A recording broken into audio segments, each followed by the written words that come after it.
我成为牛郎的第一件事，就是将老黄牛直接抽筋扒皮。只因这畜生告诉我，明天夜里西边的碧霞潭会有7个仙女在那沐浴，让我趁机偷走一件衣裳，然后躲进树林里藏好。谁来找我讨要衣裳，谁就会做我的媳妇。可他不知道我手里有一本万灵图鉴，能看破天地万物的本来面目。图鉴上记得明明白白，成精的妖怪里就以黄牛精最爱骗人，且多为行恶之事，而他的命门就藏在双蹄正中，拿把利刃捅穿，便能将整张牛皮剥下。千年道行就在此刻化为乌有。剥下的牛皮拿火烧进毛发，披在身上便能御风而行。所以我趁其不备，直击命门，结果了他的性命，还顺手将这黄牛精收录进万灵图鉴，白白得了100年道行。我继续翻看着图鉴，开始查找自己的信息，没想到我居然是阳灵体质，可图鉴上却没有提供激活方式。我从2个村民口中打听到，这地方叫落珠山，山上有个碧霞潭，传说是天上7仙女沐浴之处。我一听这话，脑子里轰的一声响。落珠山上有座盘丝洞，洞里住着7只蜘蛛精，还全是女妖，被霸占的仙池叫碧霞潭，他们还天天在那戏水作乐。难不成我穿越到了西游世界？这俩村民，一个叫赵大壮，一个叫孙秀娘，都是被黄牛精给骗上山，逼着他们去诱骗年轻后生。每逢初1、15，牛妖都得骗个少年上山，算是给那几位仙姑进贡。要是贡品断了，仙姑一怒，附近百姓都得跟着遭殃。明天就是7月15该上贡的日子，如今老黄牛死了，没了贡品，7仙谷必定大发雷霆，到时候咱们谁也活不了。那你们为何不逃？小兄弟有所不知啊，也曾趁牛妖外出偷偷跑过，可刚到半山腰，就发现路全被无数银丝封死了。山中的飞禽走兽、毒蛇蝎虫，只要沾上银丝，立刻口吐白沫，当场毙命。这下我心里越发肯定，所谓的什么7仙姑就是7只蜘蛛精，而这7个女妖可不是好惹，连西天取经的那4人他们都敢拦。以我这刚刚过百的道行去跟他们硬碰硬，无疑是去送死。想到这，我直接在院子里架起火堆，把牛皮扔进去燎烧，等火焰把牛毛烧得干干净净，便将往身上一披。御风的速度极快，不到1盏茶的功夫，我就飞到了半山腰。还真如赵大壮说的一般，眼前密密麻麻一片银丝，铺天盖地挂在树林上，把去路都给堵得死死的。我落下之后凑近一看，这蛛网竟有20-30丈高，横在那儿就是一堵墙。我正仔细端详时，万灵图鉴忽然自行触发，太阴毒株可达1000年道行，天生灵种，纯阴之体，喜食阳气，1000年化人后必然姿容妖艳，可口吐银丝，皆含有剧毒，百兽触之即死。命门有3，其一后颈骨节，戳中可使其瞬间瘫软；其2怕火，灵火可毁其阴珠，使其修为尽失；其3惧怕天地蜈蚣精，如若能活捉太阴毒株，取纯阴之气，行采补之道，可激活纯阳体质。我随即深吸一口气，一只拥有1000年道行的蜘蛛精，光想想就头皮发麻。我没有灵火，更不是蜈蚣精，现在唯一能得手的就是后颈骨节这个命门。而图鉴上说，活捉太阴毒株，取其阴气，即可激活纯阳体质。我这阳灵体应该就是纯阳体质吧。返回屋中的我开始仔细盘算，赵大壮正好能当诱饵给我创造机会，反正他替牛妖害了那么多人，虽说是形势所迫，但也算不得无辜。第2天黄昏，我带着赵大壮直奔西山。今天15是进贡的日子，若收不到贡品，那7只蜘蛛精必然暴怒，与其坐着等死，不如主动出击，先下手为强。赵大壮一路苦着脸，神人啊，你真能斗得过7仙女？要是打起来，可千万得护着我。实不相瞒，我上有老母，下有幼子，家里离不开我呀。你半年没回家了，妻子怕是早就改嫁了，儿子说不定都管别人叫爹了，你老娘也自有人奉养。赵大壮一愣，随即哭得更凶了。折腾了片刻之后，我把他安置在林中空地上，用牛角尖在他脚下围着他画了一道圆圈，别出这个圈，否则生死自负。赵大壮吓得脸色惨白，一动不动地站在圈内。我独自来到碧霞潭附近藏好，开始静静等待。按照原著所述，碧霞潭乃太古时期后羿射落9日，其中一只金乌葬身之地演变而成的仙泉，若能下去泡一泡，必定好处无穷。很快夜色就罩住了整片山林，从远方飘来一阵莺声燕语的嬉笑声，一道道曼妙窈窕的轮廓隐隐出现在潭边，水汽弥漫中，一件件衣裳被随手扔在草地上。我眼疾手快，抄起一件紫色外衫，扭头就钻回林子里。按老牦牛临死前所言，拿到衣物躲在林中，自会有一位仙女前来寻找。由此可见，7只蜘蛛精应当是轮流独享贡品，对付1个总比一次面对7个容易得多。回到林中，我将那件紫色衣裙塞给赵大壮，自己隐身暗处。今夜我就要借此良机降服此妖，夺其阴气来激活阳灵体，再将其猎杀，收入到万灵图鉴中，进而获得道行反馈。如此一来，实力暴涨，便再与那其余6妖周旋。见着衣衫被偷，碧霞潭中那几个嬉闹的女妖精全都心照不宣地露出媚笑，她们心里知道这是贡品到了。其中一个紫发女子格外激动，俏脸泛着红晕，眼神止不住地往树林方向瞟，一副急不可耐的模样。蜘蛛精中的大姐赤烟上前叮嘱：紫妍切莫贪玩，吸食阳气后要尽快回来打坐稳固修为。不一会儿，我果然看到一个曼妙的影子闪入林中。小公子，我的衣裳怎会在你手里？这女子嗓音柔媚，听着好似在人心头挠了一下，一句话便让赵大壮心肝乱颤，双腿发麻。可当他抬头看清女子面容的那一刻，一时之间竟把什么吃人的女妖精忘了个干干净净。这哪是什么妖精魔头，分明就是天上的仙姑。愣住的不止赵大壮，还有那女妖精。他原本满心欢喜的跟来，想着今夜的贡品指定是个年轻后生，阳气充盈，够他好好享用一番。谁知眼前蹲着的是个干巴巴的中年庄稼汉，其元阳早已泄尽粗糙的脸，看着就倒胃口。就在这时，我飞扑而上，一把按住他的后颈。紫嫣大惊，刚要挣扎，顿觉后颈3寸骨节处猛地传来一阵剧痛，浑身酥软的如同被抽去了筋骨。我左手掐着他的脖颈，右手持一截牛角稳稳抵在他咽喉上。紫嫣满脸惊愕，你居然已经知道了姐姐们的布局，还杀了老黄牛，剥了他的皮！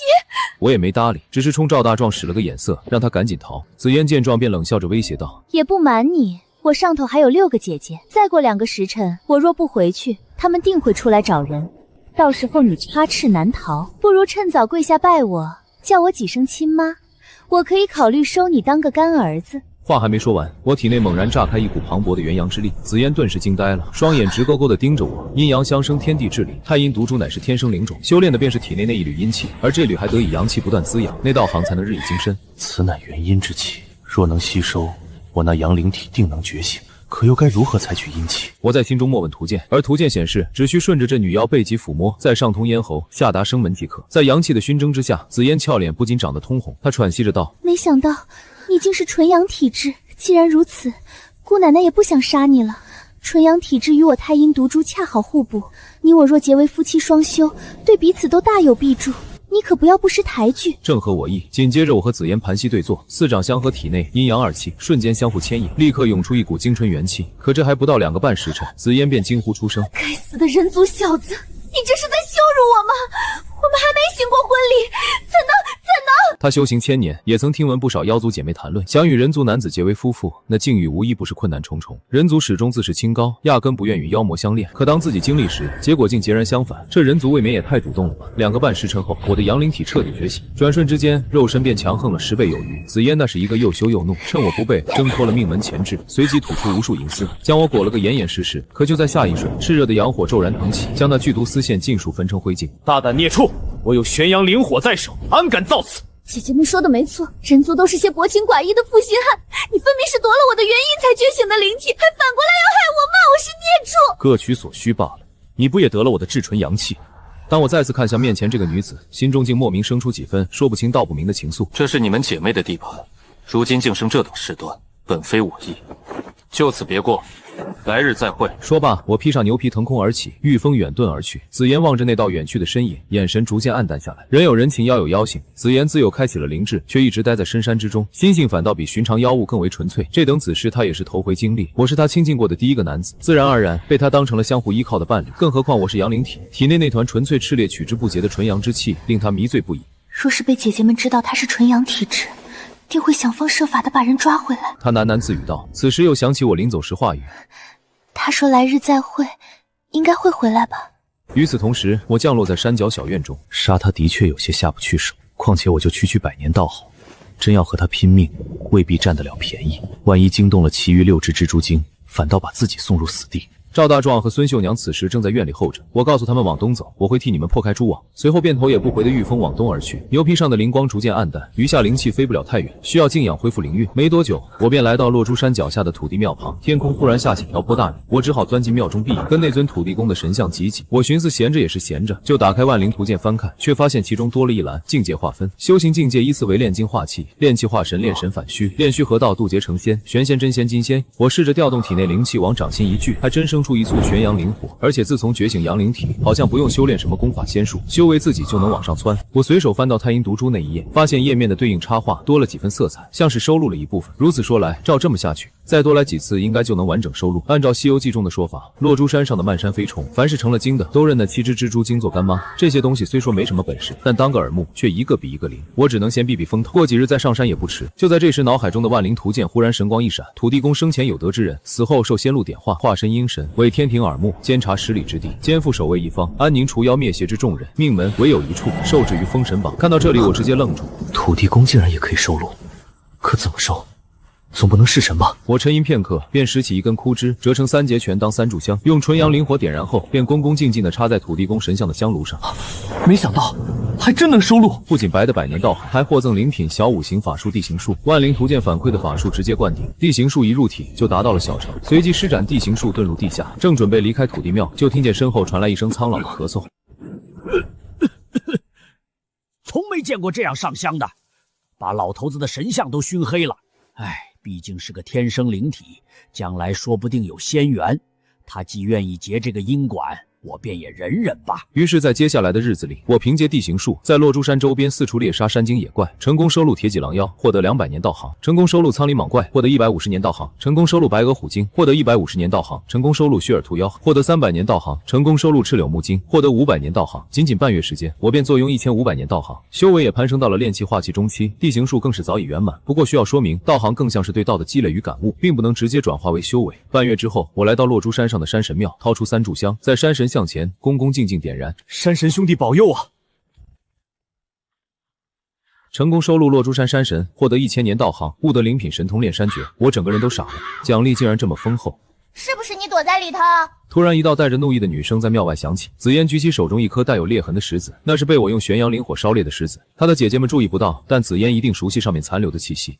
你故意留下这个记号，不就是为了约我相会吗？前几次他都没能寻到我的踪迹，后来动脑子一想，那些干儿子无法监视的地方，应该就只有山神庙了。见庙中迟迟没有回应，紫嫣面露失落。然而就在这时，他感到后颈处一阵劲风袭来，正要闪躲，鼻尖却嗅到一股熟悉的气息。他索性不再反抗，嘴角微微上扬，安安静静立在原地。我顺势将他搂进怀中。于是2个半时辰之后，我的阳灵体真至大成之境，修为也一举突破到炼气化神初期。我是万万没想到，紫嫣对我的助力竟如此之大。我名叫紫嫣，与你做一场夫妻，当真滋味难忘，叫奴家日思夜想。原来是紫嫣姑娘啊！两人耳鬓厮磨，一番甜言蜜语，总算把先前的芥蒂彻底化解了。李天，你从今日起便住在山神庙里吧，也方便我们2人相会。我不让你去我家中住，你可千万别怪我，我也是为了你好。紫嫣正色道：家中还有6个姐姐，她们若是知道你有纯阳体质，定会起歹心。往常倒也罢了，念在姐妹情分上，大姐或许还会替我们主持婚事。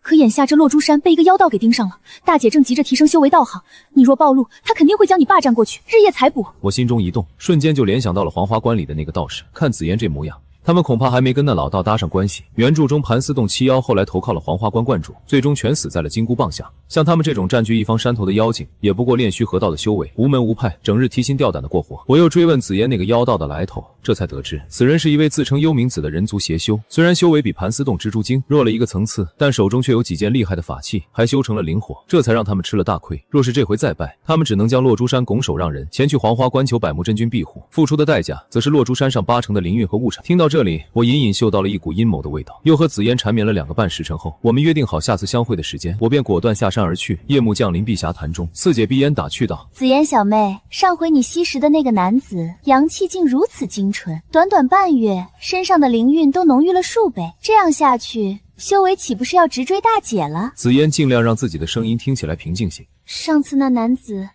还是元阳之身，的确对我帮助极大，我也是担心那妖道再来侵扰，这不加紧修炼，想帮姐姐们分担些。二姐轻言却皱起眉头，8月初1了，今夜的贡品怎么还没送到？闻言，紫嫣心头一慌，为了帮我掩盖行踪，她特意跑了一趟山顶院落做了伪装。直到此刻，姐姐们仍不知老黄牛已死，大姐赤焰顿觉不妙。本想换几只萤火虫去山顶查看，不曾想萤火虫却带回来另一个消息：山下阴风阵阵，赤焰面色骤变，连忙招呼姐妹们。那个妖道又来挑衅了。穿好衣裳，带上兵器，随后一起奔赴林中与妖道斗法。紫嫣心情起起伏伏。李天刚走，不会跟那妖道撞上吧？那道人修的是邪法，比精怪还要残忍。林中空地上，幽冥子巍然不惧地望着面前7个女妖。7个孽畜，你们若甘心为奴，奉我为主，将我请入盘丝洞为王，好生侍奉，或还能饶你们一条生路。若是继续不知死活的与我作对，贫道今日便让你们魂飞魄散，永堕9圈。呸！妖道找死！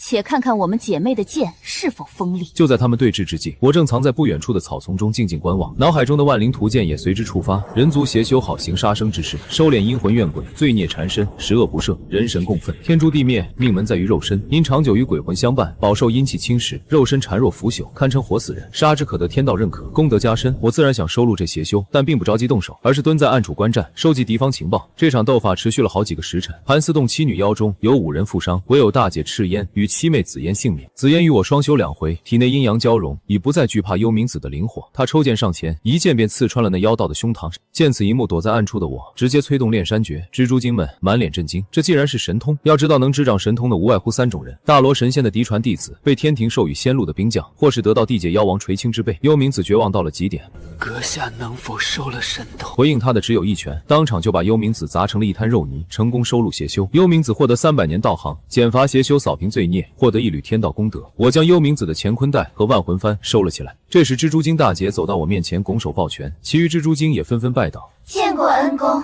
我打量着妻女，为首的赤烟是老大，道行最深，身姿体态在姐妹中也最为丰腴饱满。别说低头看不见脚尖，便是躺着怕也看不到。其余姐妹亦皆是绝色，各具风韵。只是这7个女妖的眼神之中，都藏着几分古怪的神色。赤烟还算沉得住气，掩饰得住内心想法，可其余几人的目光却在我和紫嫣之间来回流转。他们也嗅到了我身上那特殊而纯粹的阳气，进而猜到了我与紫嫣之间不寻常的关系。临走时，我看了紫嫣一眼，告辞说完便御风而去，闭烟靠在紫嫣肩头。小妹，你何时傍上这么个宝贝疙瘩？瞒得姐姐们好苦啊。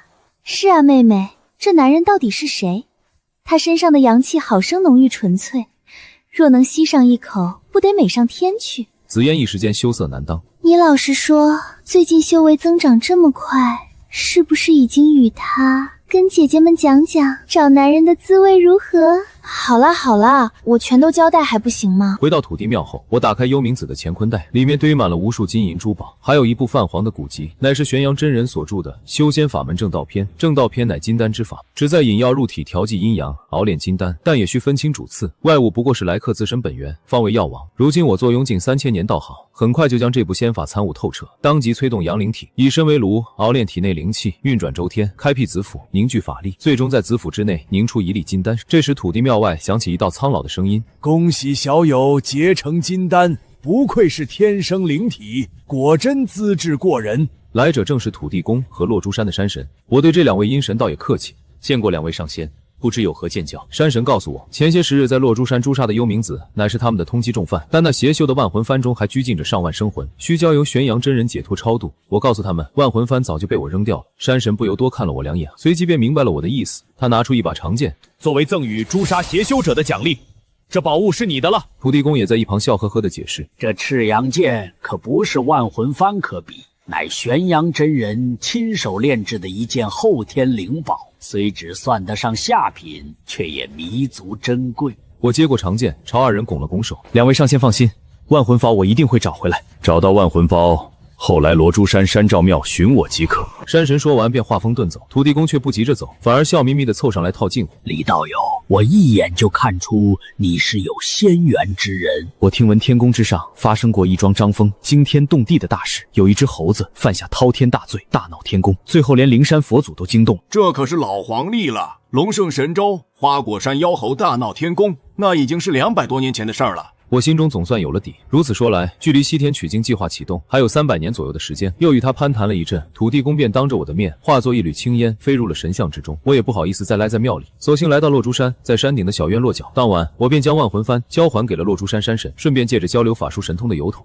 旁敲侧击地打听了一番偷学天庭法术的后果。毕竟我诛杀幽冥子之事，山神土地知道得一清二楚，偷学仙法后果自然极为严重。地界妖魔精怪虽多，真正实力强横的却没几个。一来拜师无门，二来即便侥幸偷学到上乘法门，也会很快被天兵天将追杀诛灭。山神的目光又落回我身上，你的炼山诀修炼的还算纯熟，有些道行，想必你师尊也是道教中的某位真人。这门神通流传甚广，但要练成可不简单。我参悟100年，也不过达到有小成之境。我再次朝他拱了拱手，法门难入，若有闲暇，还要向山神兄多多讨教。山神欣然点头，分别前还特意提醒我，我看你与盘丝洞中的女妖走得颇近，这倒不足算什么罪过，但切莫与他们行害人之事，免得自毁前程。多谢提醒。我在落珠山东面住了下来，这件事自然瞒不过盘丝洞七妖女的耳目。于是第2天夜里，一到曼妙倩影，便鬼鬼祟祟地推开了我的房门。来者自然是紫嫣，整整1夜都不曾让我合过眼。如今有了仙法傍身，我也算正式过上了修仙生活。白日里参悟道法，凭借2800年道行，将正道篇最后几页的符箓小法术全部修炼成功。到了夜里更是快活。身形娇小的紫嫣着实贪得厉害，每晚都不缺席。连续4、5日下来，这丫头被折腾的面色都有些憔悴了。又是一天深夜，我正在灯下翻书，忽然一阵妖风吹来，将烛火扑灭，紧接着一缕熟悉的幽香飘入鼻端。房门被推开，黑暗中一道倩影羞答答地走了进来，又是彻夜无眠。眠，直至清晨时分，我看向面前的女子。昨晚我第一时间就认出了这女子并非紫嫣，而是紫嫣的六姐蓝嫣。紫嫣，可知你来过？当然是紫嫣妹妹叫我来的。她这几日修炼过度，昨未身子烫得发红，像是生病了似的，这才央求我来服侍恩公。又过一夜，来的既不是紫嫣，也不是蓝嫣，而是青烟。青烟性子腼腆得很，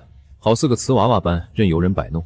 接下来几天，盘丝洞七妖之中，除了大姐赤烟外，都来轮流与我坐而论道，共同交流修道之事。我有些郁闷，这些妖精把我当成什么了？最终在日夜苦修之中，我的境界达到了炼气化神圆满。这一夜，紫嫣见到我的第一眼，便委屈巴巴地掉起了眼泪。没过几个时辰，她便气喘吁吁地问我：李天，你是爱我，还是更喜欢我的姐姐们？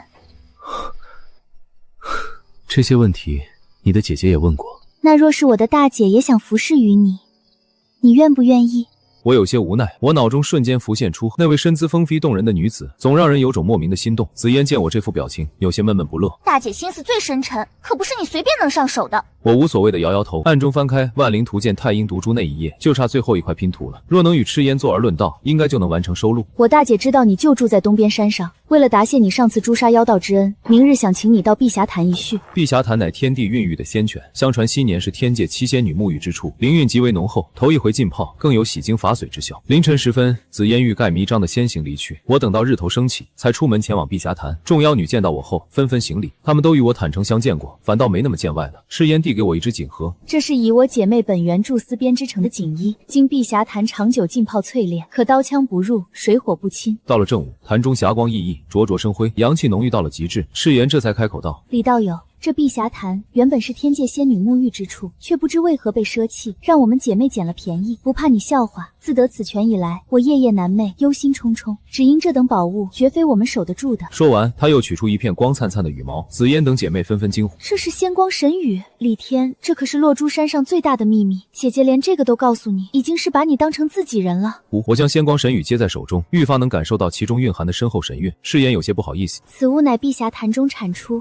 每年也没几枚，只有我们姐妹几个知晓。如今七道友与我们做了邻居，自然也有知情的资格。我当即明白了他的意思，既是邻居，理应守望相助。赤烟展颜一笑，请李道友入水中修炼，如此一来，炼化仙光神羽的效果会更好。说完，便带着几人回避，走到了远处。青烟这才小声开口：你将仙国神羽的事也告知恩友，这会不会太冒险了？你们一个个连身子都贴上去了，与他因果纠缠，再难分割，还能怎么办？众女纷纷面色羞红。紫嫣小心翼翼地提议：姐姐既然如此，干脆你也与李天。是啊，姐姐，李天身怀阳灵体，与咱们太阴毒株天生契合，你若与他……其余几女你一言我一语，纷纷劝说起来，活像一群失足少女，想拉好姐妹下水。赤颜沉着脸，一言不发。众人顿时噤了声，不敢再多嘴。与此同时，我来到潭水正中，只觉脚下一股股热流汹涌而上，冲刷着足底。神念探查下去，这才发现真正的仙泉就在潭心位置，泉眼好似一道深不见底的幽谷，源源不断地往外涌出炽烈的阳气。我当即潜至泉眼处，深不见底，连神念都无法探测。无奈之下，只能在泉眼旁盘膝而坐，开始炼化仙光神羽。头3天，盘丝洞七妖还在远处守候等待。又过了2日，除赤烟之外，都纷纷下水沐浴，而我体内的阳气已经满溢，泄露出来的阳气让几妖大受裨益。如此一来，蜘蛛精6女不分昼夜的泡在潭中，简直片刻都不想出来。又过了2天，赤烟有些震惊，他竟能在潭底待这么久，我总不能不修炼吧？他终于合衣入了潭水。转眼间9981日过去，此时七姐妹脸上都挂着难以掩饰的忧色，只因一条玄龙不知何时发现了碧霞潭，就连落珠山的山神都不是对手，被对方打成了重伤。那玄龙看到盘丝洞七妖之后，整个人都愣住了，瞳孔深处渐渐流露出淫邪之色。几只妖精倒是生得俊俏，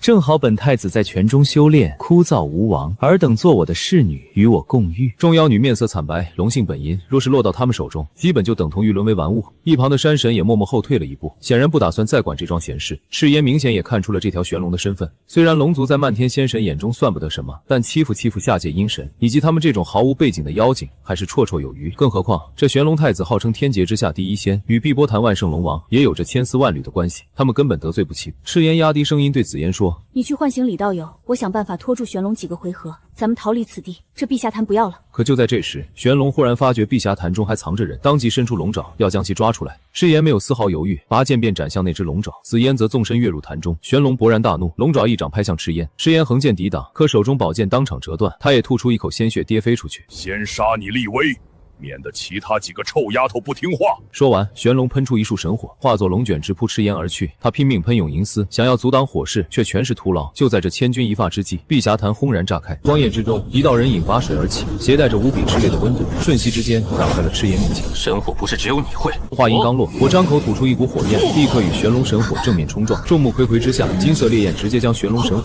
融化殆尽，继而如同一轮小太阳般飞上云端，炸开之后将玄龙庞大的身躯瞬间吞噬。赤焰看到这一幕，震惊无比。你修成了神火！我伸手拉住他，扶住那摇摇欲坠的娇躯，一时间赤焰俏脸飞上几分红晕。你的阳灵体也蜕变了。多亏了你送的仙光神羽。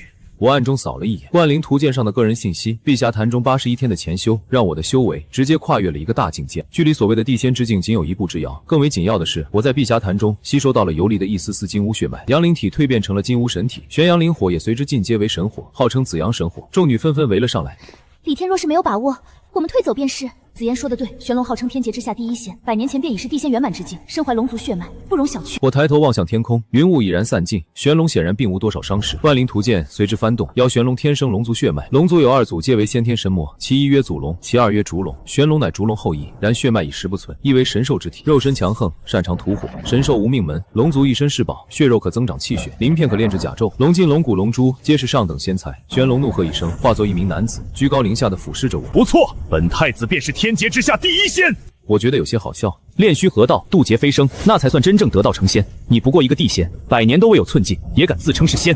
哈哈，你找死！玄龙暴怒至极，当场朝我挥出一拳，我没有丝毫退却，迎面便撞了上去，拳拳相接，整座山岭都在震颤。紫嫣以及众女简直不敢相信自己的眼睛。赤嫣喃喃道：传言玄龙肉身极为凶悍，可翻江倒海，李天竟能与他正面抗衡。李道友如今的体质已经蜕变，不再只是阳灵体，而是某种神体。要知道3界之内，体质由弱至强划分为凡灵、神贤、圣道。我们盘书洞七妖有太阴毒株血脉，换言之，也算得上人族的灵体了。但我们本身就是从亿万蜘蛛中脱颖而出化为人形的，这是无数精怪毕生追求的目标。灵种本身就极度稀有，而神体更是犹如凤毛麟角。玄龙乃天生神兽，算是神体，天仙之下斗法，肉身占据的优势极大，他纵横整个犀牛贺州都难逢敌手。即便李道友也是神体，可那玄龙的修为整整压了他一个大境界啊！就在这时，玄龙再次化归原形，我紧追其后，一拳接一拳砸在他的龙躯之上。一旁的山神看呆了，如此强横的神体，难不成他得了碧霞潭中的太古金乌血脉，成了金乌神体？金乌血脉强到什么地步？其父为帝俊，其母为羲和，两者皆是先天而生的神魔，曾被万灵共尊的太古正神，地位仅在至高圣人之下。玄龙都傻了，究竟是什么体质，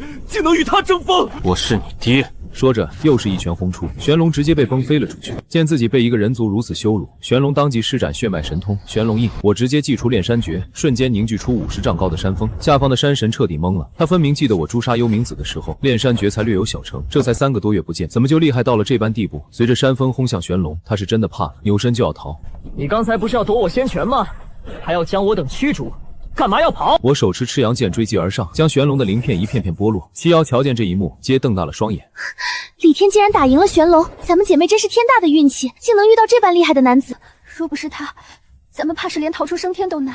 这时我带着一大扇龙肉落到他们面前，那家伙逃得太快，只斩下几百斤肉来。紫烟、蓝烟、碧烟、黄烟、橙烟，舞女又是端茶倒水，又是捶腿捏肩，给足了我这个功臣该有的待遇。青烟则陪着大姐，赤烟坐在一旁为她调理伤势。到了晚间，山神和土地公忽然来访，一番寒暄之后，山神取出一只药葫芦，此乃天界仙丹，虽只是灵品级别，但对地仙功药极佳，就赠予几位仙子疗伤吧。被阴神唤作仙子，这让妻女颇为受宠若惊。土地公也看向我，你何不与几位仙子正式结为道侣，也算一桩惹人艳羡的美事。此话一出，妻女都是羞答答的将目光投向我，谁料赤烟却忽然跪在了地上。李道友，我知你天赋异禀，造化非凡，往后必能修成正果，与我等妖妹结成道侣，怕是对你日后不利。但你若甘愿护我等姐妹，我等愿拜你为家主，尽心侍奉于你，将这盘丝洞交于你打理，可好？众女也都争相跪在赤烟身后，纷纷摆出乖巧顺从的姿态。这等情形倒让我十分意外，没想到赤烟甘心自降身份，还将家产拱手奉上。我也没有理由拒绝，反正距离取经计划启动，洛家山覆灭还有足足300年的时间，在那之前跟盘丝洞七妖混在一起，反而更安全些。虽说其间可能出现变数，但他们大概率是被计入9981难之中的。在此之前，我也要设法帮这群女妖精破局。我走到赤烟面前，牵住她的手，将她带回主位坐好。一时间，赤烟这个当姐姐的反而格外羞羞涩。忽然，他似乎想到了什么。李公子，传闻玄龙与碧波潭万世龙王有千丝万缕的关系，咱们得罪了他，怕是少不了被报复。他不过是喜欢拿万圣龙王的名头扯大旗罢了。真能请得动龙王，那才是笑话。今日玄龙中了炼山巨镇压，盖了10几件赤阳剑光，被我驱逐到了西边狮驼岭方向。奈何龙族天生能腾云驾雾，我追他不上。纵然我金乌法运风速度极快，却终究难比龙族腾云神通，至少需休养100日方能恢复。我料他会暂且寻个隐蔽之处疗伤。土地公，你能否帮忙找到他的踪迹？我可以托同僚打听，但只能确定个大致区域。如此甚好。没过多久，山神和土地公便先行离去，而紫烟6女皆是一片孝心，主动让大姐赤烟独自与我共度良宵。我带着赤烟来到床畔，将房中蜡烛一一熄灭。咱们洞房吧。与此同时，玄龙一路逃亡至深夜，才敢在一处偏僻山岭旁停下喘息。然而还没等他开始疗伤，天空中忽然传来一阵笑声。哪儿来的小龙？血脉倒还算不弱，味道应该可以。说着，一只巨爪从云层中探下，将他一把攥在掌中。玄龙抬眼看到来者竟是金翅大鹏雕妖王，一时间连求饶的话都说不出来。没过多久，金翅大鹏雕飞至一处仙山，将玄龙随手丢在山脚下。公主，我又来了。你我血脉同源，若能结为道侣，定能复现当年凤凰之神威，横扫9天10地。这头小龙滋味鲜美，还请公主笑纳。一名侍女急匆匆来到孔雀公主面前，将事情禀报于她。那大鹏雕丢下玄龙，便径直离去。孔雀公主眼中流露出厌恶之色，不必理会他，把那条玄龙放了吧。是，可是那玄龙伤势颇重。孔雀公主走到玄龙面前，见他浑身伤痕累累，微微叹了口气，留他些时日吧，在山上吃斋念佛，去身上的杀气。是。孔雀公主乃佛门孔雀大明王之女，自有通佛性，不喜杀戮。正因如此，才在这妖魔遍地的狮驼岭旁的翠屏山住下，只愿庇护此地，凡人不受妖邪侵扰。第二天清晨，我还沉浸在温柔乡中，便听到万灵图鉴的提示，成功收录太阴毒株，获得7000年道行。所谓道行深浅，决定了修道者的领悟能力，也会影响术法和神通的威能强弱。如今我的道行已经万年，对别人来说，需要以寿命累积的珍贵之物。我借助万灵图鉴，几乎唾手可得。这万灵图鉴究竟是何物？这时，一旁的赤烟柔声说道：“公子，咱们该出去了。”不多时，我和赤烟来到碧霞潭中，其余6姐妹早已候在那里。这才一夜不见，姐姐好像更美艳动人了，真是羡慕姐姐昨夜与李天公子。赤烟羞得满面通红，忍不住呵斥了几句，随后来到我身旁。我炼虚河道圆满了。换句话说，她已是巅峰地仙。如此说来，娘子距天仙之境只差一步了。赤烟苦笑一声。虽说只差一步，可这一步才是真正困死无数修道者，甚至让人灰飞烟灭的一步。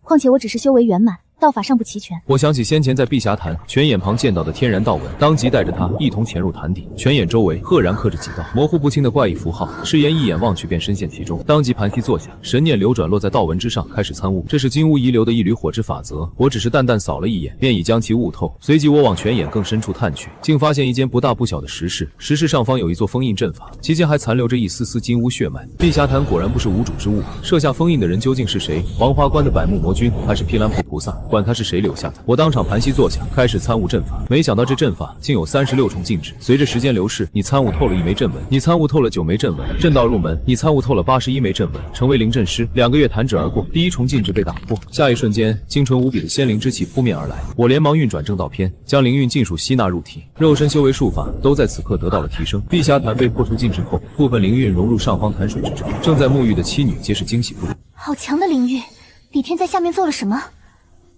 赤烟摇了摇头，他只是在泉眼旁参悟道纹，吸纳着潭水中的灵韵，滋养修为。经过2个月的时间，赤烟总算将道纹彻底参悟通透。这时我破水而出，妻女全都围了过来，追问灵韵之事。我简单解释了一番。恰在这时，约莫10里外传来土地公的声音：“玄龙的踪迹被发现了。”于是我独自前往狮驼岭附近。先前与玄龙交手时，我便在他身上留了一道追踪符，只要靠近方圆20里，就能感应到他的确切位置。短短2月，玄龙身上的伤势竟已痊愈。他吞了一只修炼数百年的精怪来补养元气。真是多亏了孔雀公主。同样是公主，我那位表妹万世公主却心如蛇鳖。可惜那孔雀公主是个念佛的，逼着我吃山，好在容易糊弄。就在这时，一道赤色剑芒凌空劈下，玄龙腹部被斩出一道深可见骨的伤口。我不给他逃跑的机会，又连挥数剑将其打成重伤。见自己敌不过面前的人族，玄龙当即拼尽全力想要逃离，我在后面紧追不舍。下方翠屏山上，孔雀公主自然也察觉到了动静，一旁侍女惊呼出声：“这人族好生霸道，那玄龙怕是要凶多吉少了。”孔雀公主摇了摇头，可惜年纪轻轻，杀心竟如此之重。与此同时，我施展金乌法，直接以肉身撞碎了玄龙的神通。孔雀公主感受到我身上的血脉气息，顿时有些震惊，竟有种能与他分庭抗礼的感觉。我径直落到玄龙背上，双手对其抽筋拆骨。玄龙走投无路，只能朝着孔雀公主这边飞来。他知道这是唯一的活路。公主，救我！可惜这位天姿国色的孔雀公主并没有出手的意思。玄龙急了：“公主，你不是说上天有好生之德吗？你不是说救人一命胜造7级浮楼吗？公主，你为何不救我？为何不救我呀？”公主大发慈悲救你，想要渡你向善，你却3番5次偷溜出去，屡造杀孽，如今还敢反过来质问公主，好生无耻！闻言，玄龙彻底绝望。待他回头时，一只金色巨爪猛地将其攥住。我手上一用力，直接将玄龙彻底捏死，成功收录玄龙，获得2300年道行，获得一缕火之道运。你对火焰法则的感悟达到界道层次。我看了一眼山下的众多女修，她们既已决定见死不救，应该也不会再来找我的麻烦。想到此处，我当空施展起剔骨割肉的手艺。做完这一切，正要离去，下方的孔雀公主忽然开口：“天上的人族少年休走，请下来与我浅论几句，可好？”我谨慎的拒绝：“多谢公主美意，在下还有要事在身，实无闲暇。”可下一秒，一道神光出现在我脚下。我有仙法3卷，诚心请你一观，并无恶意。你若真是无暇，便也罢了。看着脚下这道神光，我能断定这绝对是一位真正成仙的人物，要拿捏自己绰绰有余，所以我只能落到孔雀公主面前。可这第一眼就让我看呆了。纵然我时常与盘丝洞7位美人泡在一处，此刻心跳还是漏了一拍。见了我家孔雀公主，为何不行礼？听到这个称呼，我顿时想起了那个故事：狮驼岭前为取经人报信指路的俏村姑，那位穿着珠光宝气、华贵长裙的绝美女子，不知是多少人年少时做梦都想迎娶的人。万灵图鉴随即展开：圣灵孔雀，天地间第一只孔雀，感5行灵气，以天地为胎，孕育而生，是为先天圣灵血脉，生来执掌5行大道，能克万物。无命门如若沾染圣灵孔雀之血，则会被天道所增，剥夺气运，罪孽缠身。我拱了拱手：“李天见过公主。”李道友客气了，我这里有3部仙法，皆是佛门之物。需以慈悲法力驾驭，方能施展出真正威能。仙法其一为定光指，其二为安魂咒，其3为落宝术。虽在仙法之中属于下品，但也算得珍惜。我心中十分不解，这么痛快白送仙法，这让我顿时警惕起来。我试探着开口：“不知公主有何条件？”这3部仙法，李道友可任选其一。定光指乃束缚之法，可令对手肉身无法动弹。安魂咒针对修道者元神，念诵之下可使人神思倦怠，昏昏欲睡，战意全无。落宝术需以自身宝物为承载方能施展，斗法之时，此术一经祭出，便将对方宝物强行打落。孔雀公主取出这3门仙法，自然有她的深意，都是将人制服，却不会伤人害命。3法寓意很简单，止戈息战。我认真思索起来，落宝术需以自家法宝为媒介方能施展，最先排除；而定光指和安魂咒，一个针对躯体，一个针对元神沉吟片刻。我选了定光指，比起安魂咒那种让人意识昏沉的虚弱效果，我更中意定光指。这般直截了当的将人定身定住之后，炼几座大山直接镇压过去，岂不痛快？那仙法化作一缕流光飞入眉心，万年道行加持之下，我顷刻间便对此法有所感悟。随即我指向一旁的侍女，那侍女也有地仙实力，可中招之后竟无法挣扎分毫。你这人好生无礼！我家公主赠你仙法，你却拿来对付我！我将定光指解除，讪讪一笑：“情不自禁，一试而已，切莫怪罪。”一旁的孔雀公主露出几分惊讶：“在这么短的时间内修成仙法，且能将同境界之人定身，好高的悟性。不过你此时的定光指只是小成而已，若将此法修至圆满，只怕能以地仙之境强行定住天仙。”多谢公主赠法，我定会善加使用，绝不让公主失望。我大致也猜得出来，孔雀公主应是赏识自己，才赠仙法招揽。希望如此。以你的天资，将来定能成为犀牛贺州乃至整个3界都有所名声的人物。切记上天有好生之德，要少行杀戮之事。苦海无涯，回头是岸。见对方如此看好自己，我当即郑重开口：“我听闻佛法中有一句话叫放下屠刀，立地成佛。我定会一心向佛，手持3尺剑，斩尽世上妖魔邪祟。”孔雀公主愣了一下，总觉得哪里不太对，但见我似有所悟，她还是颇为欣喜。我也暗自美滋滋幸运地得到了孔雀公主的赏识，若有机会深交，自己也算有了个大靠山。至于什么放下屠刀立地成佛，不过随口一说罢了，反正我李天用的是剑，放不放刀与我何干。就此告辞。孔雀公主还邀请我去听她宣讲佛法，于是2个半时辰后，我辞别了孔雀公主，回到了落珠山。刚到盘丝洞，赤焰便在我身上打量了一圈。公子去了3、4日，可找到那玄龙了？我直接掏出一大块龙肉，起锅烧油，今夜用龙肝下酒。众女恍然大悟，那玄龙已经死在李天手中了。随后我又带了几块龙肝龙肉，亲自前往山神庙和土地庙答谢。土地公一副受宠若惊的模样，可忽然又叹了口气。土地公为何叹气？要知道，唯有金仙级别的强者才能淬炼仙灵之气，融合自身道运，炼制出金丹，此乃仙丹中的上品。服用后不仅修为大增，还可吸收炼制者的道运，犹如师承亲传，对悟道有莫大好处。闻言，我当即赶回盘丝洞，将此事告知赤焰。接下来几日，我在落珠山上布置了一座护山大阵，即便再强大的地仙也无法攻破。可临别之时，赤焰拉住我的手，公子，我与你同往。他一副坚定模样，我也只好答应。其余6女也想跟着，却被赤焰一阵呵斥。交代妥当之后，我带着赤焰直奔朱子国而去。到了朱子国附近，我也看到了许多前来除妖的修道者，下方百姓惨遭蹂躏，修道者们自然看得见，可他们要先寻到玄阳真人登名记录，否则就算斩妖除魔，又有谁能记上这份功劳？因此下方的百姓还以为自己得救了，却不曾想头顶的仙人们视若无睹，眼睁睁看着妖魔将人当血食吞噬。我身为堂堂21世纪好男人，自然见不得这些，当即挥舞赤阳剑冲入妖群，转眼间便有数不清的精怪人头落地。赤焰见状也紧随其后，夫唱妇随。这一路杀怪救人，直至半个时辰后，落珠山的土地公才匆匆赶到。他将自己的仙路递给我。老朽来迟了，李道友、赤焰道友，你2人杀妖之后，将妖血留在这仙路上，便可计入功劳。土地公也没有离去，而是留下来出了一份力，直到夜幕降临。第一天斩妖结束，赤焰看着手中的仙路，早已没了原本的颜色，上面至少沾染了上千精怪之血，内心有几分激动。可看到我面露疲倦，他美眸中也不禁暗淡了几分。一旁的土地公苦笑一声：救人之事尽力就好。我先前往玄阳真人处走一趟，这功劳每日都可兑换玄阳金丹，服了此等仙丹妙药，再疲劳也能消解。没过多久，朱子城内，玄阳真人正在分发玄阳丹，其中一个名叫瑞灵子的人获得了49枚，其余人都不超过3枚。这时土地公来到玄阳真人面前，要知道阴神带领丹药这种事，不能说少见，而是压根就没有过。瑞灵山的人忍不住出言嘲讽：真是好大的排场，使唤阴神仙官。咱们朱子国境内竟还有这等胆大妄为之徒，兴许是不好意思露面吧。土地公当即高声喝道：李道友的确是驻守在安丰城，守护百姓，他没有亲自前来，只因战斗了整整1日，疲惫不堪。这位土地公说话好生可笑，我等谁不是战斗了一整日，谁不疲倦？四周顿时一阵哄笑。玄阳真人皱了皱眉：来的可是李天？回禀真人，正是李天，李道友。人群中的笑声戛然而止。来杀妖的是李道友，还有落珠山上的赤焰道友。他2人刚到安丰城附近，见妖魔残杀人族，没来拜会，便直接动手斩妖。我这仙路送得慢了，许多功劳都没能记录上，惭愧呀！说着，一枚被妖血染红的仙路被他捧了出来。可周围的修道者却有些不悦，大家前来驰援，自然都是冲着玄阳真人和玄阳金丹来的，但面上总要披一层苍生大义的外衣，这才体面。他们来此之后，第一件事便是拜会玄阳真人，迎取阴神手中的仙路，无一例外。而我的做法被当众提及，无异于打了在场所有人的脸。瑞灵子脸上挤出一抹笑意，想必这位李天道友也是斩妖无数，老夫倒想与他结交一番。玄阳真人笑了笑，说来你们倒是有缘，他便是斩杀幽冥子之人。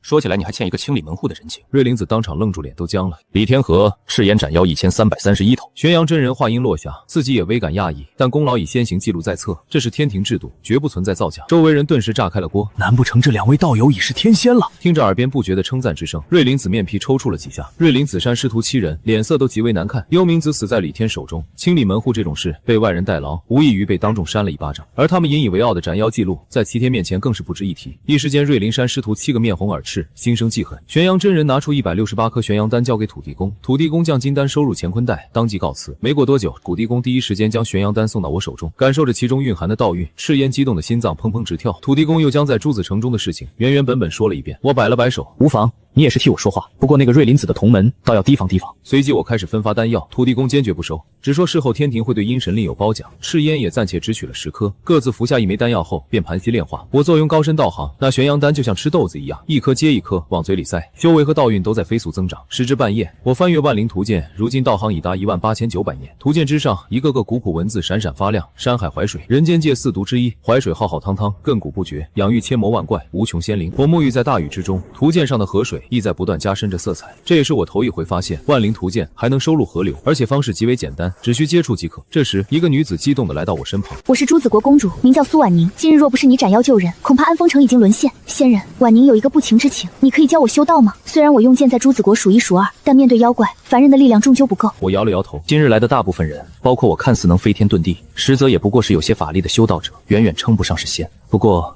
我倒是可以与你做个交易，凡人吃了此丹，不仅延年益寿，还能将肉身力量强化到极限，让你具备斩杀精怪的能力。苏婉宁有些激动，需要我付出什么？你的剑道感悟。苏婉宁接过玄阳金丹，她相信面前这个男子是一位有德性的人。我一直点到他眉心触及，到苏婉宁魂魄的刹那，体内的万灵图鉴竟再次被惊动。魂见魂，魂者几经轮回，本源不变，亦是永恒。身怀剑魂者，历经千百万世，虽然每一世的记忆仍被孟婆汤消除，但对剑的感悟却可不断积累，直抵3000大道之剑道命门。身死后，剑魂重入轮回，成功收录剑魂，获得1枚剑道种子。我万万没想到，这位朱子国公主竟是剑魂转世。清醒过来后，苏婉宁有些不好意思：我剑术再精湛，也不过是凡人之剑，却换得了仙家金丹，多谢仙师。我顿时哭笑不得，应该是我谢谢你才对。接着我让他服用玄阳金丹，自己在一旁为他护法。到了半夜时分，一只拥有9颗脑袋的庞然大物贪婪地俯视着这片大地，在九婴的威压之下，所有天仙以下的修士都苦不堪言。土地公声音颤抖：如今这九婴只有金仙境界，不知玄阳真人能否应对？可话音刚落，玄阳真人便落入了下风。然而就在这时，孔雀公主忽然现身，九婴怒不可遏：你身为圣灵，也来保护这些弱小的人族，耻辱！我佛慈悲，降魔便是。孔雀公主与玄阳真人联手，应当足以对付九婴。就算杀不死他，至少也能将其拦住。九婴发出一声异样的嘶吼，号令群妖再度开启对人族的猎杀。可因为这雨水乃是淮水所化，导致众多修道者的修为直线下降，一时间大部分人都开始四散奔逃。一战之中，众多修道者也在暗暗打量着赤焰。他们本以为我那辉煌的战绩都是赤焰打下来的，然而我手握赤阳剑，迎着冲来的精怪开始大肆屠杀。从苏婉宁身上获得的剑道种子也在快速生根发芽，随着斩妖数目飞速攀升，我手中的剑越来越快。众人见到这等实力，无不震撼。每一剑斩出都必见妖血，而随着一次次出剑，剑法亦在不断精进。一旁的苏婉宁不禁感叹：剑心通明，不愧是仙师。我几十年修成的剑法，他只用了几个时辰便能完全掌控。到了黎明时分，这一波妖潮也到了尾声。然而当我将面前的精怪贯穿之后，竟再次朝着妖潮深处冲去，身上也开始浮现出道韵。见此一幕，修道者们的三观都有些动摇了。这是要入道了，所以要解妖魔经受问道。他们从未见过这般恐怖的地仙，明明只是炼虚合道初期，实力却已碾压了许多炼虚合道圆满的地仙，更没有见过为了入道，孤身一人冲入上千群妖之中，以杀戮来问道的疯狂之举。群妖大怒：这人族竟敢如此轻视我们，杀了他，分食其血肉，毁灭其神魂，让这小子永世不得超生！话音落下，数不清的妖魔朝我扑来，赤焰一时间慌了神，紧张地攥紧了手掌。下一刻，天地之间，一声刺耳的剑鸣骤然响起，激荡方圆百里，引动天地灵机。苏婉宁惊呼出声：这是天人合一！李道友，这是入剑道了，3000大道之一的剑道。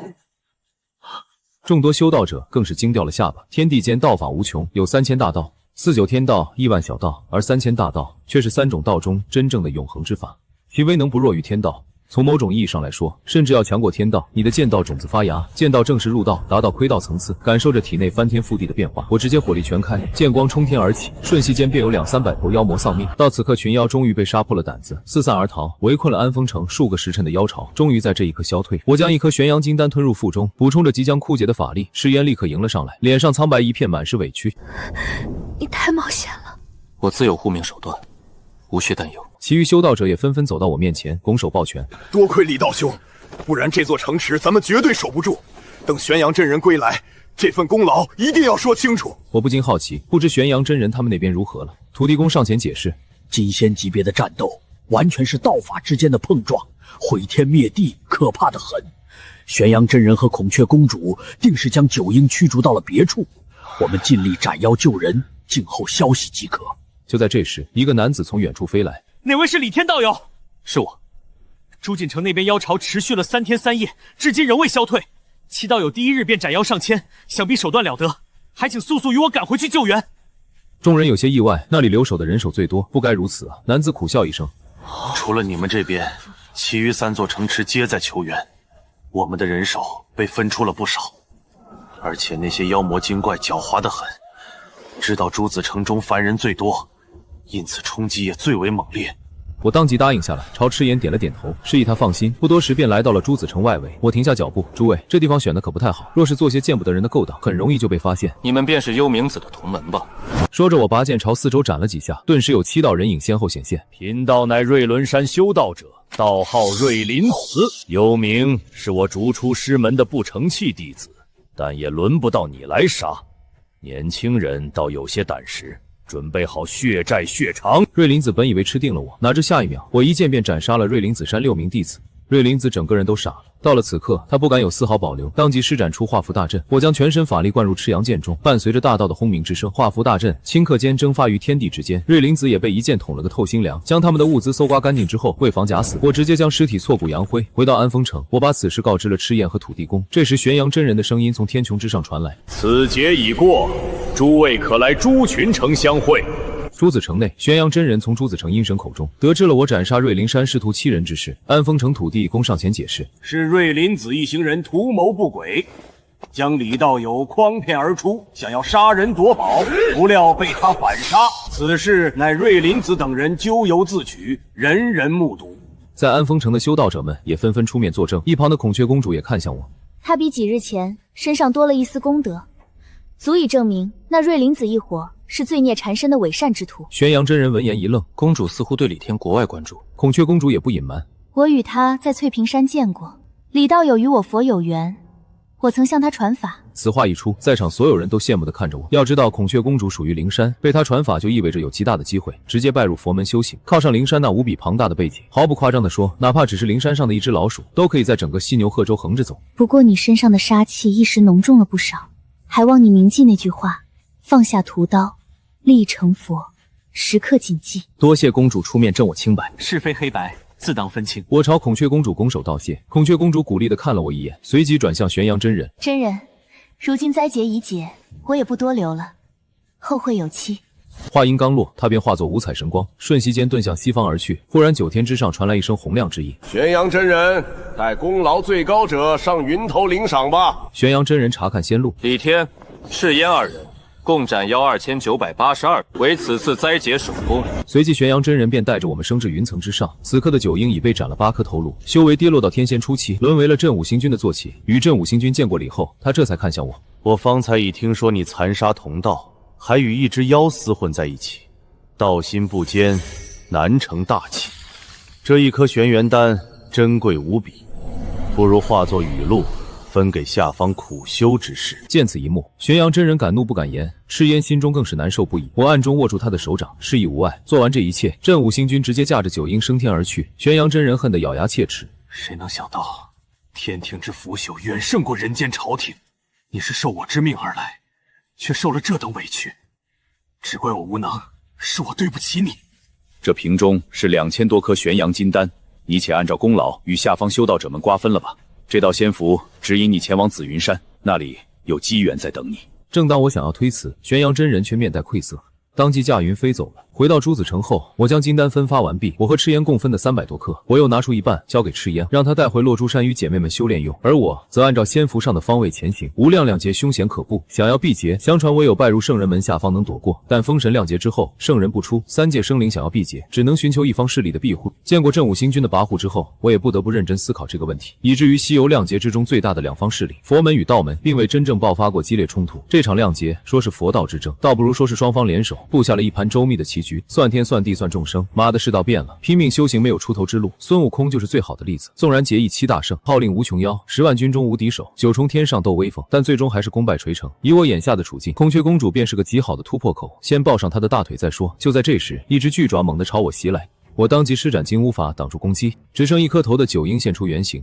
刚才我就嗅出了你体内的金乌血脉，那镇武星君特意放我来，吃了你补补元气，再随他上天宫。我不怒反笑，来得正好，若将你斩杀在下界，不知那老狗是何等心情。说完，我将金乌法施展到极致，朝着九婴冲撞过去。九婴大怒，没想到我竟然要与他比拼肉身，当即挥动脖子朝我砸来。轰的一声，九婴牙齿间渗出血水，而我则被撞飞出去。我释放出紫阳神火，再催动子府内的剑道种子，一剑将九婴的血肉剖开。九婴惨叫出声，该死，蝼蚁一样的地仙竟然伤了我！蝼蚁，你不过是淮水之畔一头被宰杀了不知多少次的畜生罢了。闻言，九婴就像被踩了尾巴的猫，口中开始乱叫。我再次将力量灌注入赤阳剑，我地仙的境界强行全力催动，剑道的确有些勉强，可被剑指着的九婴更是吓得瞪大了眼睛，扭转身躯，竟想逃离。那就看是你快还是我的剑快。一道锋芒纵横10里，横剑斩大胸，九婴吓得魂都要飞出来了，忍不住仰头大叫：主人救我！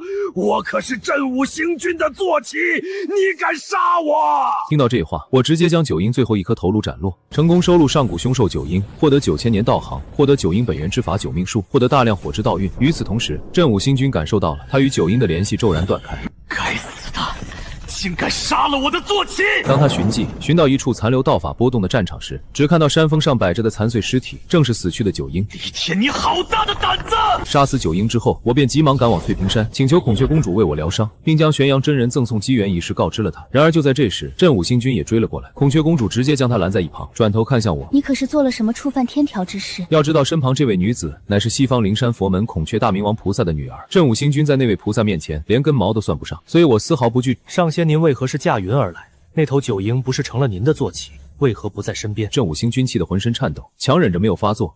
小子，我记住你了。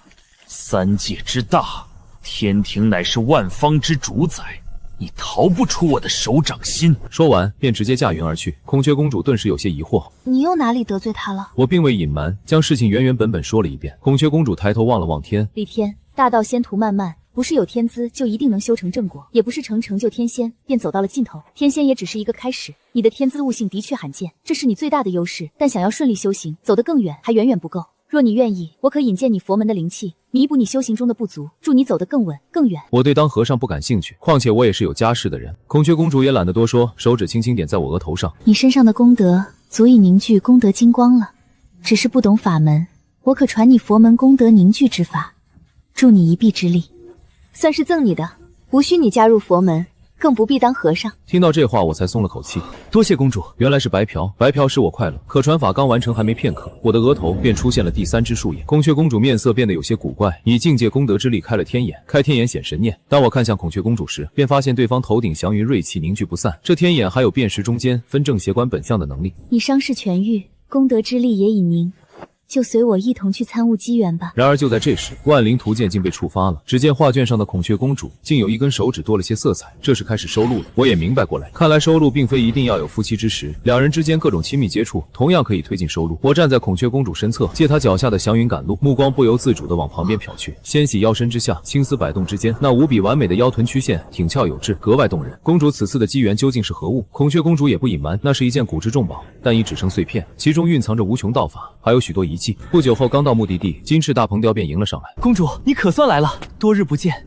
我对你思念至极啊！孔雀公主厌恶地转过头，大鹏，你莫要挡我去路！我愣住了。那头苦苦追求孔雀公主而不得的金翅大鹏雕，又号云城万里鹏，这位实力了得的人物，一言不合可是敢跟如来佛祖过两招的。主要算起来，大鹏与孔雀公主也算沾亲带故。太古之时，元凤被天地阴阳二气入体，诞下两枚卵，孵化而出便是孔雀与大鹏，而孔雀公主又是孔宣之女，论辈分，两人乃是叔叔和侄女。当我目当扫过在座众人时，万灵图鉴接连被触发了4次：金翅大鹏雕、百目魔君蜈蚣精、压龙洞九尾老狐狸，还有一位黑衣男子，本体竟是一条五爪金龙。黑衣男子看向我，怎么玄阳真人没来？孔雀公主替我解释，玄阳真人有事脱不开身，故而将此机缘赠予李天。他在抵御淮水妖潮中获得首功。黑衣男子显然没听过我的名号，但还是礼貌地自我介绍了一番。我乃西海龙王太子。我顿时想起来了，这位便是在《西游记》中碾压了黑水和小轩龙的魔王太子。虽然他只出场过一次，但展现出的实力极为强横，特别是一手亮银枪，武艺超绝，令人难忘。久仰大名。与他寒暄过后，孔雀公主便暗中给我传音，这些都是参与了五星君讨伐无之囚的人间界外援，稍后也有资格参悟。机缘当中不乏凶狠妖魔，你切记小心行事。忽然一个女童不客气地催促起来，既然这次的功臣都到了，那就快到残夜里来吧。残夜现出，众人都急不可耐地先行进入。等到所有人都进去之后，女童才很不满地看向我，你还愣着干嘛？刚才就是在等你。我此次奉师尊之命，收复无之席凡下机缘，马上就要完成任务了。我看你不过是个小地仙，本就法力微弱，还不笨鸟先飞，机缘都要被人抢光了。收复无之居，那不是镇武星君的功劳吗？女童一脸不屑，他不过是个酒囊饭袋罢了，连个无之期都解决不了。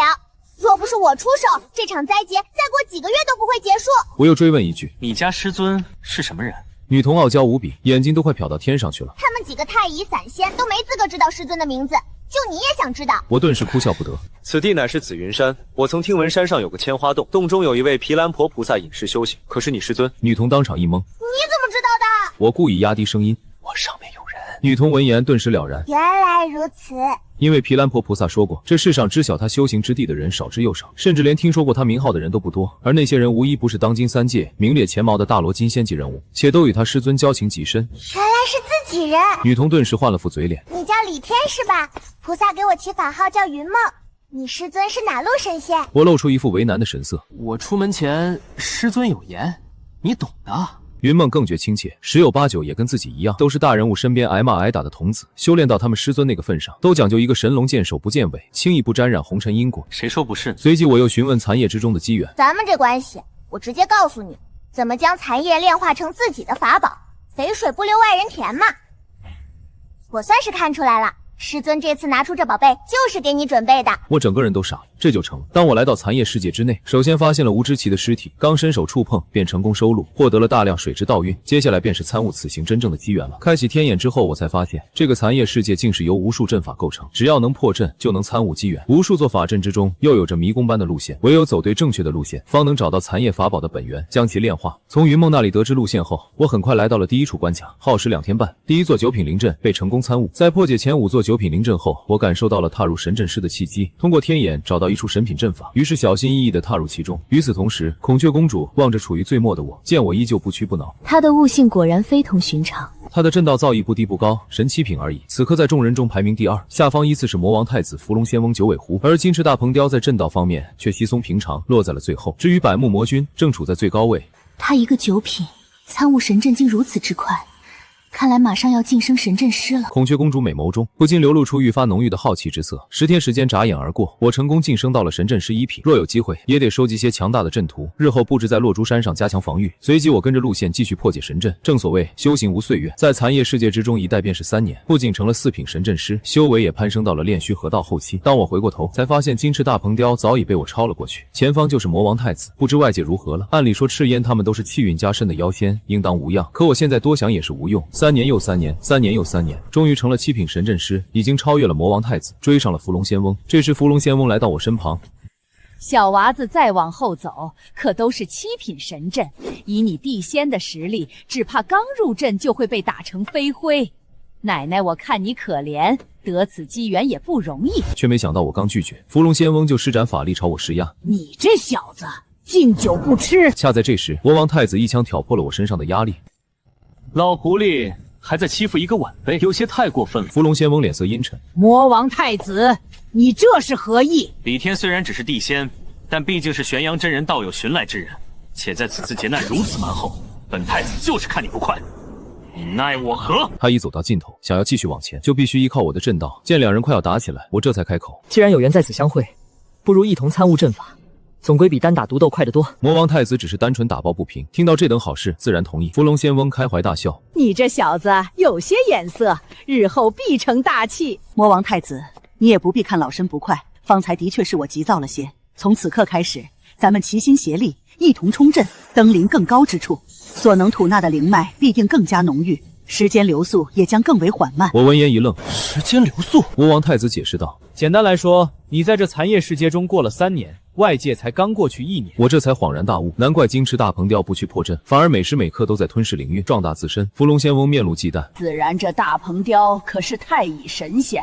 所谓神通广大，法力无边，我看连百目魔尊都未必敌得过他。成天仙后，境界依次为玄仙、真仙、金仙，之后才是太乙散仙、太乙神仙。太乙金仙不再多想，招呼2人一同破阵。可刚找到阵门，天空便传来轰隆隆的雷声。伏龙仙翁脸色骤变：糟了，这是7品阵法之中最为凶煞的五雷行煞阵。我非但没有退去，反而感到了几分刺激与兴奋。李道友，五雷轰顶可不是闹着玩的，即便是我们2人也不敢轻易应接。我没有回答，而是开启了天眼，查看阵法本相。伏龙仙翁瞪大了眼睛，他没想到我还有这等本事。要知道，能开启天眼的神灵屈指可数，其中名头最响的，自然是当今天庭玉帝的亲外甥2郎显圣真君杨戬。李道友的天眼之中有功德金光的气息，老狐狸，你若还想对他出手，可得掂量掂量，天道的怒火可不好承受。功德加深之人吃了更能延年益寿，但老身也不是言而无信之辈，不会背后捅他刀斧。就在2人争执之间，我已看出了神阵的端倪，当即凝聚法力，构造出一颗阵形球，将球掷了出去。那球缓缓融入神阵之中，我伸出手指轻轻一勾，上方顿时隐隐有雷鸣轰响。伏龙仙翁有些难以置信：你可以操纵这大阵了？我执掌了这座神阵的一部分杀技，若遭攻击，只需以杀止杀即可。多亏2位替我争取机会，现在已经没问题了。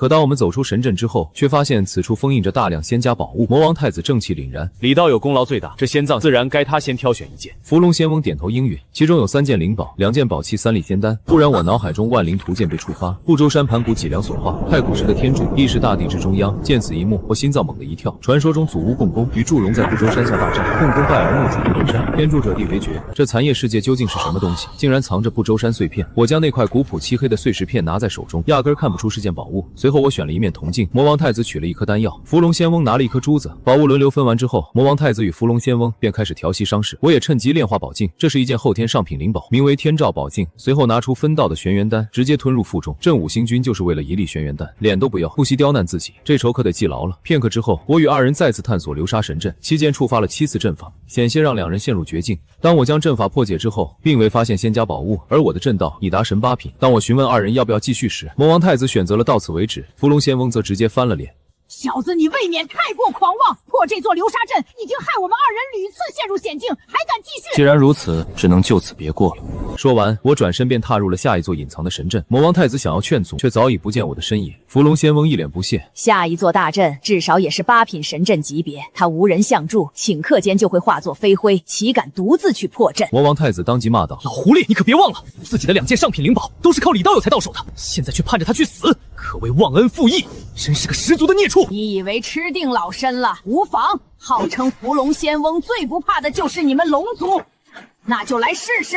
大阵挪移地，水火风流转，这是神阵在进行自我变化，其中杀机也会主动释放。伏龙仙翁眼神顿时一亮，但片刻之后，大阵重新归于平静，阵内杀机飘渺，依旧未能锁定目标。魔王太子大笑出声：老狐狸，看来你我都有些小看人了。